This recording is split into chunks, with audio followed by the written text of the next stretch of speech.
Hi, this is William Ramsey. Welcome to William Ramsey Investigates. On tonight's show, I have a very special guest. He published a book back in March 2020. The title of the book is Richard Rohr and the Enneagram Secret. And his name is Don Veinot, Veinot. And he's also published another book in his past, A Matter of Basic Principles, Bill Gothard and the Christian Life in 2003. But he and his wife, Joy, are co-founders, and he is the president of Midwest Christian Outreach, Inc., MCOI. And it's a mission to cults and non-Christian religions based in Wonder Lake, Illinois. And he has been involved in discernment ministry as missionaries to new religious movements since 1987. So we're delighted to have him. Again, his name is Don Veinot. Don, are you there? Well, you're only delighted to have me at this point. It could change as the program goes on. Well, hopefully it'll go well. For people who may not know your background, can you talk a little bit about your background and how you became involved in this book titled Richard Rohr and the Enneagram Secret? Absolutely. I did not grow up in the church. My father was an atheist. I adopted his belief system, or lack of belief system, as it were. Didn't have much experience with church. Some of my friends went occasionally, but met a young lady at one point in my teen years who had been raised in a Christian home. She shouldn't have dated me. She did. She shouldn't have married me, for sure, and she did.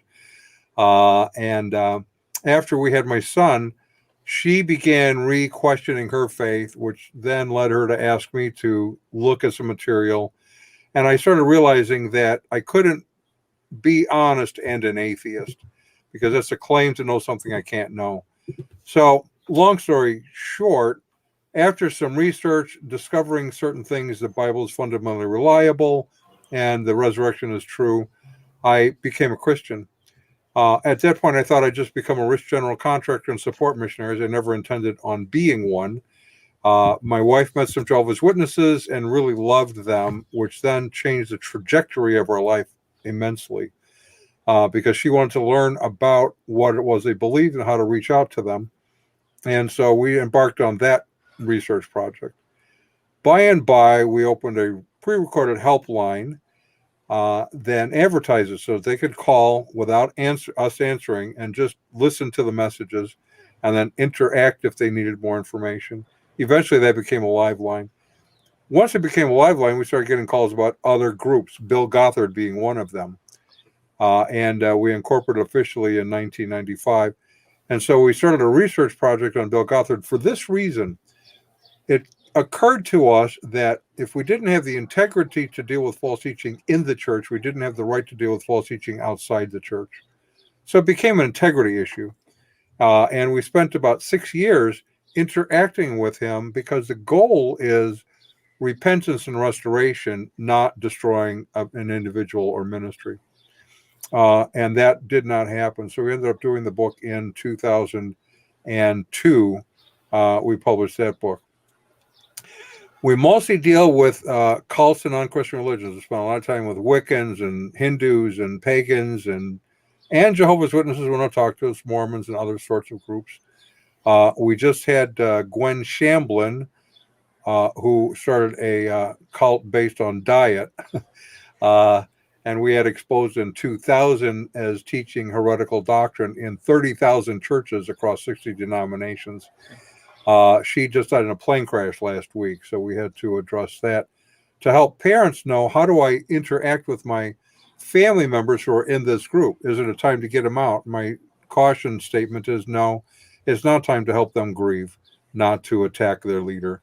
So we deal with a lot of different kinds of groups. This one came along because of the teacher, Richard Rohr, and its origins. This is something that hung around in the New Age and occult really until 2016. We had read about it in 1992. A friend of ours, Mitch Pacwa, had written a book warning Roman Catholics about the occultism of the Enneagram. We read it. We said, it's interesting, but we'll never have to worry about it, because I don't know any evangelicals that would fall for something like this. Little did we know. And so our co-author, Marcia Montenegro, former New Ager, former professional astrologer, saw some inklings of it coming into the church in 2011 and did an article on it. But again, it didn't seem like it was going to be that big of a deal within the evangelical church until 2016, at which point InterVarsity Press published a book by Suzanne Stabile, who is a disciple of Richard Rohr. We'll explain who he is in a minute. And a co-author, Ian Cron, who teaches at Richard Rohr's Center for Action and Contemplation. So now it is introduced into the evangelical church by something perceived as an evangelical publisher, InterVarsity Press, claiming that it is the Enneagram is from ancient times, 4th century or before, which is not true. It's a completely fabricated story. From there, in 2017, the Sacred Enneagram came out, and that is Christopher Huertz, who is, guess what, a disciple of Richard Rohr. In 2018, Suzanne Stabile came out with a book called The Road Back to Us. Remember, she's a disciple of Richard Rohr. In 2019, Thomas Nelson came out with a series, 9-volume series by Beth McCord, the Enneagram collection. And Beth McCord tells us that she was trained by psychic Helen Palmer, New Ager Ross Hudson, Jessica Dibb, Catherine Favre, Ginger Labid Bogda. So she's trained by all New Agers and a psychic. Richard Rohr is a Franciscan priest. He learned the Enneagram in the 1980s, let's say. And he then began teaching it to others along the way. Again, we didn't think it would come of much within the church because he's sort of a odd Franciscan friar out there. Even Roman Catholic Church apologetics ministries denounce him as a heretic. So it's kind of interesting. Where does it come from? Maybe we need to go back there. In the beginning was the Enneagram. You have a slide, which is Gurdjieff's original Enneagram drawing. Okay, let me get that up.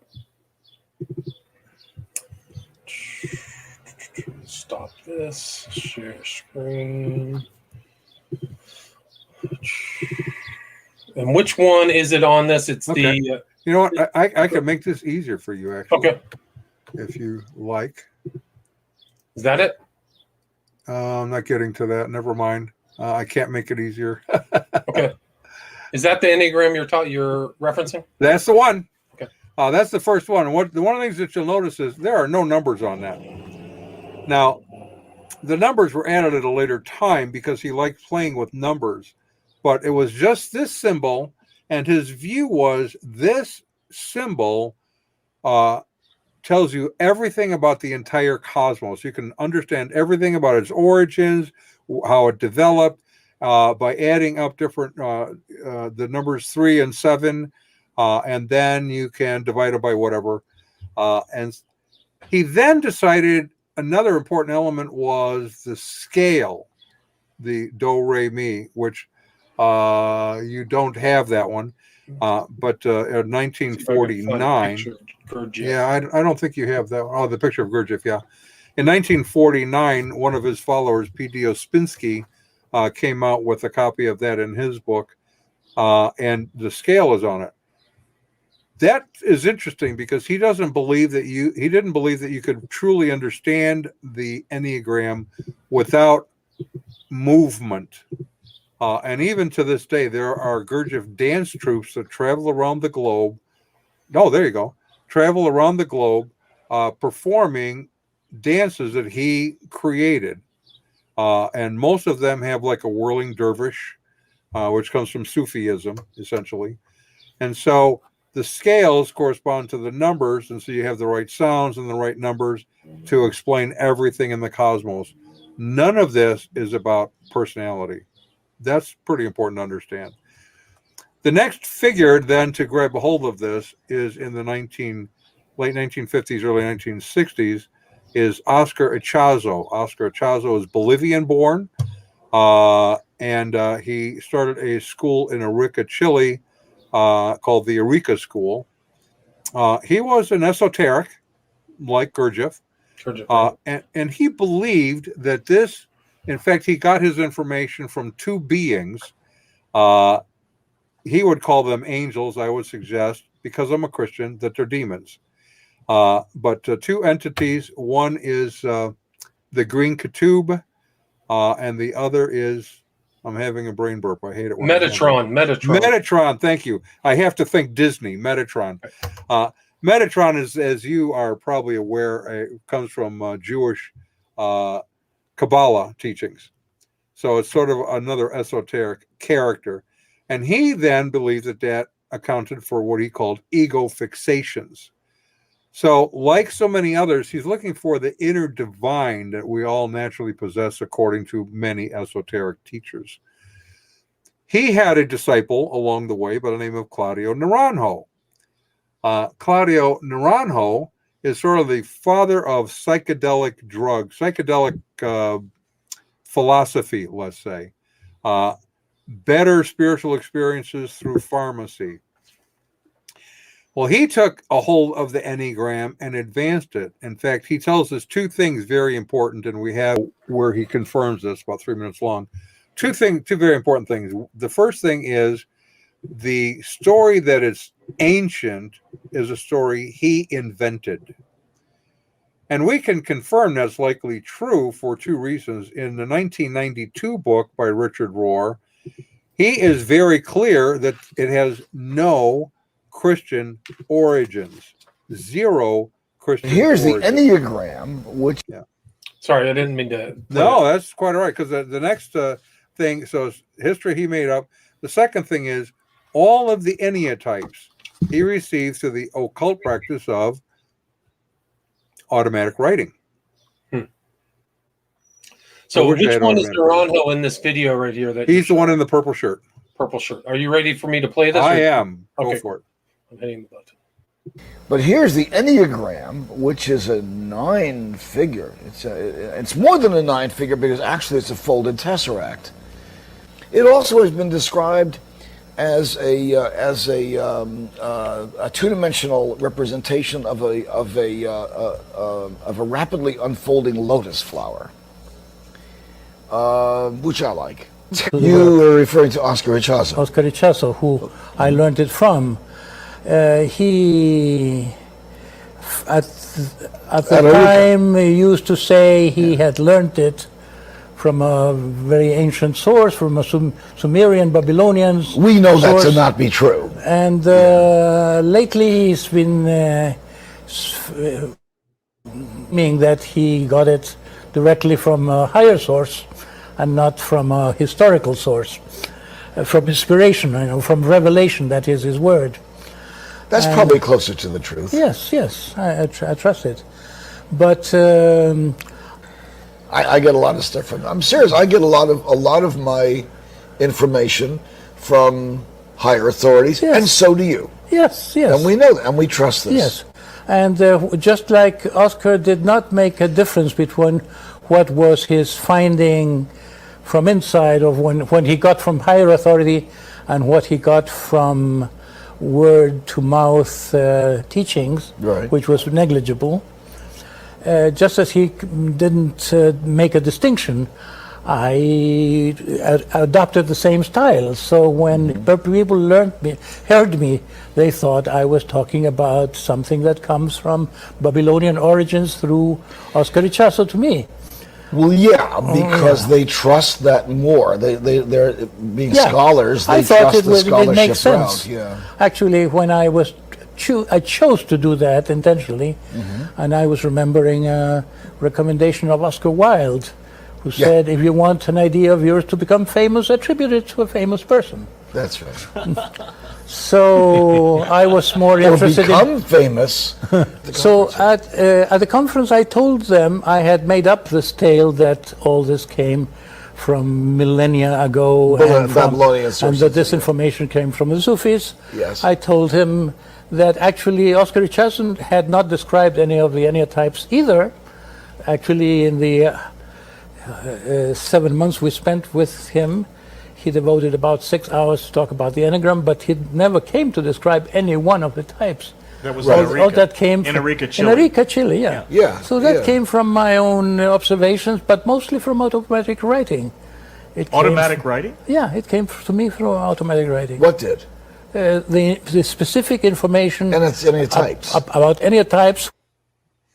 Wow. Okay. So he admits there that he made up the foundations of the Enneagram and that he was using kind of occult techniques of automatic writing to make up the Enneatype, some additional information on top of Gurdjieff's original Enneagram. Is that correct? Correct. Both he and his teacher, Oscar Chazo, did the same thing. And Naranjo, he's also tied into Esalen. So he's networked with some of these other New Age type figures and areas. Esalen is just an epicenter of all kinds of. Right. In fact, that's how it made its way eventually to Richard Rohr, and also a new novitiate at the time was Mitch Pacwa. They both learned at about the same time from Bob Oakes, who was Roman Catholic, who learned it from, guess who? Claudio Naranjo. Where at? Esalen. Oh, wow. Okay. Big Sur, yeah. In fact, I have a great magazine cover with Claudio on it, on his kind of psychedelic spirituality, and he's pretty popular with that there. Another character involved with this is Helen Palmer. Now, you do have, I don't know if you can bring this up or not, but an interesting 1979 Mother Jones Don't get lost. Is this the one right here? Oh, no, that's fine. Okay. Do you want to pull up the Mother Jones one? Because I have that too. Well, just to show you who she is, and the reason she's important to all of this is she was one of the early advocates and wrote one of the first books promoting this. Richard Rohr at that point hadn't really published anything, but it sort of emboldened him to say, okay, if she can do it, I can do it. And they became sort of compatriots.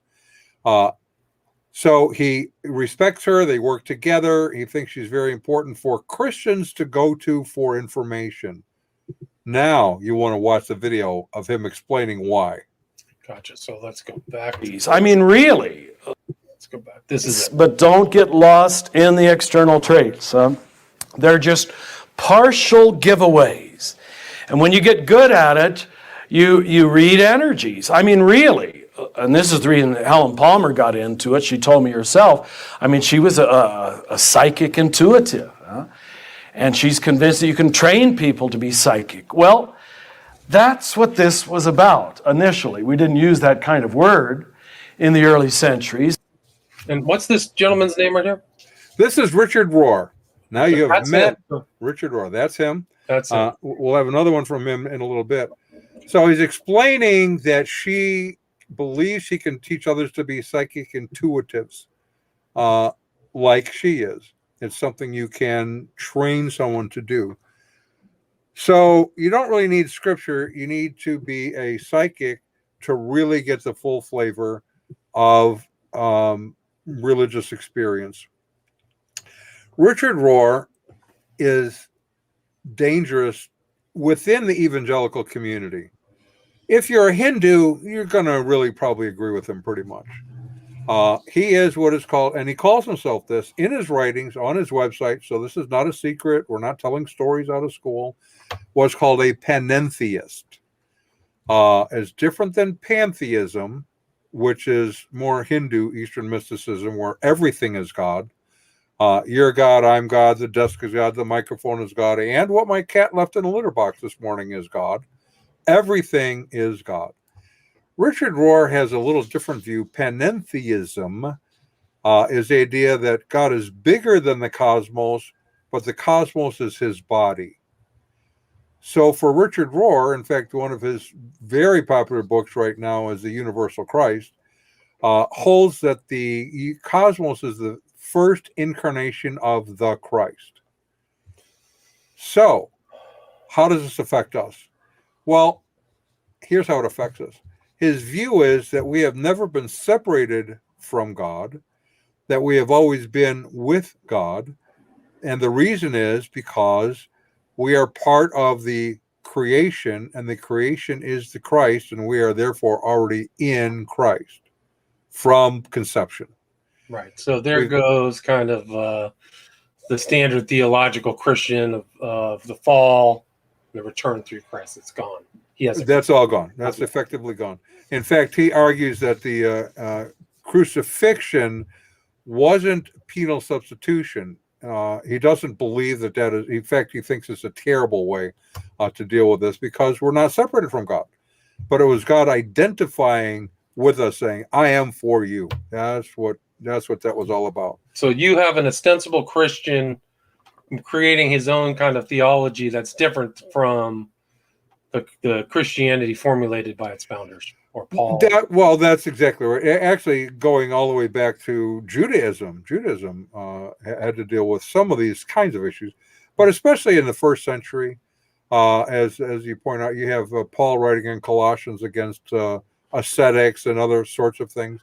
The Gospel of John starts out, the first few verses are dealing with what we call proto-Gnosticism, which is the idea that there's a Christ consciousness or Christ being that's separate from the human Jesus that merged at some point. Full-blown Gnosticism was that the Christ settled on Jesus at the baptism and left just before he died in the crucifixion.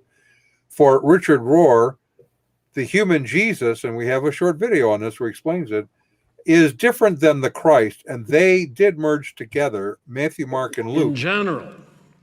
Sorry. Please go ahead. Go right ahead. This? Okay. This is Richard Rohr again, right? Right. In general, the three synoptic gospels, Matthew, Mark, and Luke, are about Jesus. John is about Christ. And the reason we have so misused and misinterpreted John's gospel is this is the eternal archetypal Christ talking. He can say, "I am the way, the truth, and the life." But he's not talking about Jesus. He's talking about this mystery, this amalgam of matter and spirit, which is the way for everybody, that you discover spirit in this material universe. That was true for the native religions, was true for Judaism, was certainly apparent in Hinduism, if you've ever been to India, where gods are everywhere. The sacred is everywhere. They're always anointing everything, especially the male and female genitals, even in the temples. It's all sacred. It's sort of shocking for us prudish Christians. This is sacred too, It's all one sacred universe. But we got a lot of unlearning to do. And that's why we teach contemplation, because contemplation is mostly unlearning. Right. So he's stating his other issues. It's not just panentheism, but his perennial religion, his perennial views, which is the idea, almost like an animism, where all kinds of wisdom is interspersed throughout all the teachings. Right. And he really is truly a perennialist, and he tells you he's a perennialist. So these things are not things he hides. He's proud of the fact that he holds these views. So in perennialism, the core of all religions knows who the true God is. And so we really are one. We're only separated by the outer portions of our various religions, according to him. In reality, it's the opposite. We only appear similar. Panentheism, Jonathan Miles points out, panentheism was made famous by Charles Hartshorne, and there's several others who hold that. Alfred North Whitehead. It hasn't ever really been a popular idea. It was mostly in high seats of academia. Now it's like right in the evangelical Christian church. But people don't realize it. They don't realize it because they haven't asked us the dictionary. If you don't ask the right questions about definition, you don't know what it is that you are being actually taught. So they have this sort of idea that this is really just about personality types. I'm trying to figure out why I do what I do. And I can tell you psychologically that is untrue. Jay Medenwalt has done research on it. He's a researcher. And he's the only one that has actually done what's called a psychometric test on the Enneagram. And his conclusion is it's dangerous. Well, I mean, we can get into what Rohr actually thinks the Enneagram is, Right. and its utility. Can you talk about what he's telling people it is? It's not. I can, yeah, because he agrees it's not a personality type. In fact, also, Christopher Huertz, who did his book, said that it is not a type of person, but a path to God. It is not a type of person, but a path to God. Richard Rohr follows that up, and he says the purpose of the Enneagram is not self-improvement, which would be our ego's goal. Rather, it is a transformation of consciousness so that we can realize our true essence, our true self. What is our true self? It is our self that has always been with God, never separated from God. We have constructed a false self which thinks we're separated from God. And the whole goal of working through the Enneagram is to realize your path away from these false views of being a sinner to the true realization that you are already Christed. Right. I mean, it's really kind of a direct assault upon standard, I think, traditional Christian theology of this type of thing. And actually, I did just an interview yesterday where one of these preachers in one of these mega churches was using the Enneagram. And so it was within I can't remember which church it was. I think one in California. But this was one of the kind of very influential pastors, one of these kind of new style celebrity pastors who was utilizing the Enneagram concepts. Well, I can, if you're not above naming names, and I think someone who does investigation wouldn't be afraid of naming names. I'm not afraid. Okay, I can go back and find it. Andy Stanley, big name in the evangelical church, big advocate of the Enneagram. Let's see, Southern Baptist. How about Southern Baptist? Let's see. The name was Darren Patrick. Okay, here's another one. Was using the Enneagram. So yeah, there are several big names that are big advocates of this, and it's a growing trend. In fact, here's how big it is. Suzanne Stabile's book, her first book, The Road Back to You. Now, get the title. Where's the road taking you?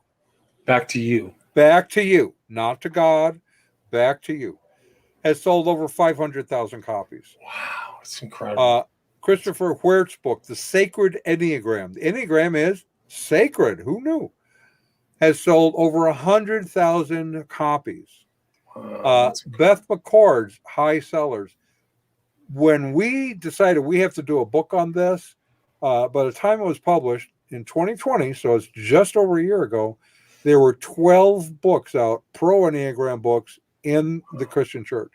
Wow. Today, there are over 30. I didn't know that. Wow. I know people who are pastors who've handed me an Enneagram book. I don't want to name their name, but just in my personal orbit. And I was like, what is this? This looks like something from the occult or New Age, which I didn't really know, but now I know at the time. If I can quote Hertz, this is from your book. This is quoting the Hertz book. It says, quote, regardless of whether the Enneagram has its roots in Buddhism, Judaism, Christianity, or Islam, we do know that it wasn't until the early 1900s that an Eastern Orthodox man, G.I. Gurdjieff, introduced the modern form of the Enneagram to the Western world. So he admits it right there. Like, that's pretty clear that this is not something, and they, like you say in your book, they mythologize its origins, where it's from, and a lot of that's a bunch of hogwash. Well, it is, and as time goes on, because we have been pretty aggressive at exposing this, so each new book may still carry some of the mythology with it, and yet when the rubber meets the road, they go, here's what we know, Gurdjieff. So they go back to the starting point. If you could imagine Enneagram relating to Plato's allegory of the cave, I cannot imagine that it's relating to that. So, but I think that's because I have spent so much time researching it. Be sure to note that the Enneagram is not a personality test sort of thing, which we have already mentioned. But it's morphed, right? Hasn't it morphed from Gurdjieff's original kind of view into something else? Because I thought I saw a version of the Enneagram that had personality types in it. Well, it has. Okay, let's be careful. If you look at it, it'll say if you're a number 1, this describes you. If you're a number 2, this describes you. And so it feels like a personality test. But what you are discovering is not your personality, but what is keeping you from finding your true self. Oh, okay. I misunderstood that then. Right. A lot of people do. Why? Because you don't have the dictionary. I mean, the growth of this is pretty astonishing within just the last 5 years. I find that like it's the force of it is pretty incredible. If they sold 500,000 books on this to Christians, so these are Christian publishing houses, right? Isn't that what you said? Christian publishing house, everyone. InterVarsity Press, Thomas Nelson Publishers, Zondervan, Right. and you kind of go on from there. Brassos. So everyone's getting into that because there's money in these books, big money. Big. You actually have businesses as well. Beth McCord has her business is called Your Enneagram Coach. And so you can hire her to do training in your church, or you can pay her for a certain amount of money. She will teach you too how to be an Enneagram coach. And you could either use it in ministry or you could just start your own business. You have another one, a pastor has done the same thing. We have this one kind of floored me. I don't know why, but Todd Wilson, a name you may or may not be familiar with, is the co-founder and president of something called the Center for Pastor Theologians. The Center for Pastor Theologians. That sounds pretty reputable. You want pastors to be good at being theologians, right? You should have that in the church. He wrote a book, the latest book for IVP, InterVarsity Press, called The Enneagram Goes to Church. And so we did a review of that book on our website, midwestoutreach.org, called The Enneagram Goes to Church and the Angels Aren't Happy. So a few weeks ago, Premier Christian contacted Marcia, and she and Todd Wilson had a point counterpoint on Justin Brierley's program, Unbelievable. And it was unfortunate, I think, for Todd Wilson, because as he started saying it's a personality profile, just like you had said. Justin Brierley said it's a personality profile. At which point it came to Marcia. She said, I understand how you explained it, but both of you are wrong. Here is what Richard Rohr says it is. It is not a personality profile. It's a path back to your true self. That's what it is. And then she laid out its history, just like we talked about here. At the end of her about 4-minute recitation of the history, Todd Wilson said, I grant all of that is true. Yes, it came from the occult. Yes, it came from to get you back to these. But that's okay because we can transpose it into Christian faith and it helps me. Right, because they say it's a useful tool.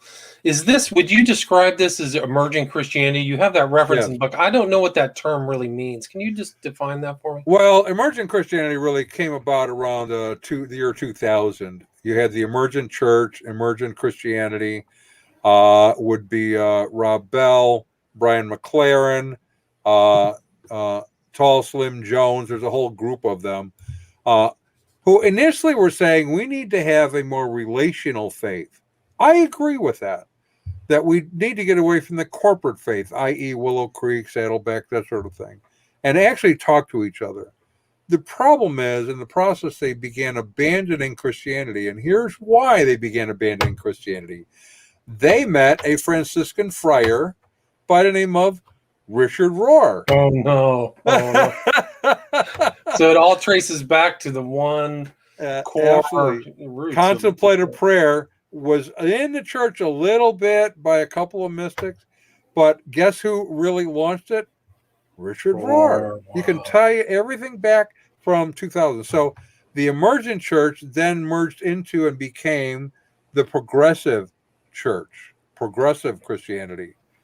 So I would suggest that we could paraphrase a Bible passage that says they were not of us. If they had been of us, they are not of us. They left us because they were not of us. Right.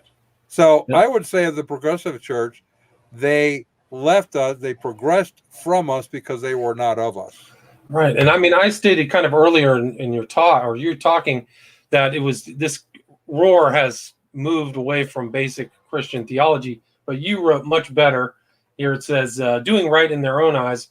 When one examines Richard Rohr's disturbing and heretical theology, one discovers he redefines historic foundational biblical terms: Christ, Right. sin, redemption, and man, among other things. So Right. I pulled that quote right from your book, which I Right. highly recommend people should read it.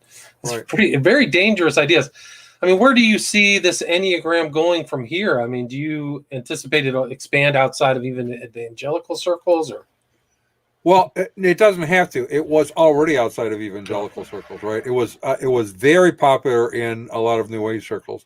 We have seen an interesting thing in the last month where we actually have shopping malls creating Enneagram decor in certain parts of their stores. Wow. So you can buy, if you're a 9, you can get this kind of furniture. Or if you're a 7, you can buy this kind of clothing. And so they're kind of catering to this sort of thing. Where's it going to go? That really is going to depend on church leadership more than anything else. If we understand that less than 6% of Christians have a Christian worldview, that's going to tell you where this is going to go, because they like the idea of Christianity. They don't like the teaching of Christianity. Right. Interesting. I mean, there's a significant difference too, right? Oh, And, absolutely. holding to basic biblical, statements. Yeah, it's really an incredible event. It's just, to me, just looking at it, it reminds me of kind of Crowley's Seal of Babylon.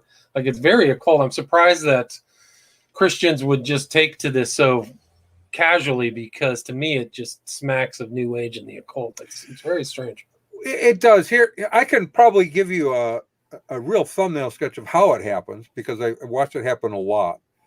We've been doing this over a quarter century, and we have seen big heretical trends march through the church rapidly, and ask ourselves, why does this happen? It's this way. I call it the good old boy circuit. Now, you'll understand this if you don't already.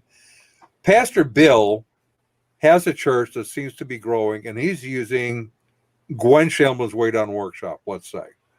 And I know Pastor Bill. I trust Pastor Bill. Anything he does is going to be biblically centered. And so I bring it to my church, and voila, I start having church growth. And I pass it on to my friend, Pastor Fred, who trusts me. And he trusts Pastor Bill because I trust Pastor Bill. And so nobody checks what is actually being taught through this. The Enneagram is the same way. You've got Russ Moore, Southern Baptist, head of the organization that handles their politics, right? Enneagram advocate. Andy Stanley, Enneagram advocate. It's coming from Christian publishers, InterVarsity Press, Thomas Nelson, Zondervan, right? It must be good, because Zondervan, I mean, they have theologians who are vetting these things. No, they don't. Right. They have accountants, right? The accountants are counting the numbers. They have accountants, right? And the publishers assume the writers are theologically astute, and they don't check their theology. They look for grammar. That's what they do. Wow, great book. Highly recommended. Where can people find the book? Where's the best place? And can you mention your social media too, if people want to reach out to you? I can. The easiest thing to do is enneagramsecret.com. Yes, Jonathan Miles, Richard Rohr still is a Franciscan friar. Enneagramsecret.com. There's a ton of stuff up there. Videos, Marcia doing interviews, me doing interviews, explanations of various chapters and things in there, and links to various places you can purchase it. So that will be helpful. Awesome. Secondly, our social media, midwestoutreach.org.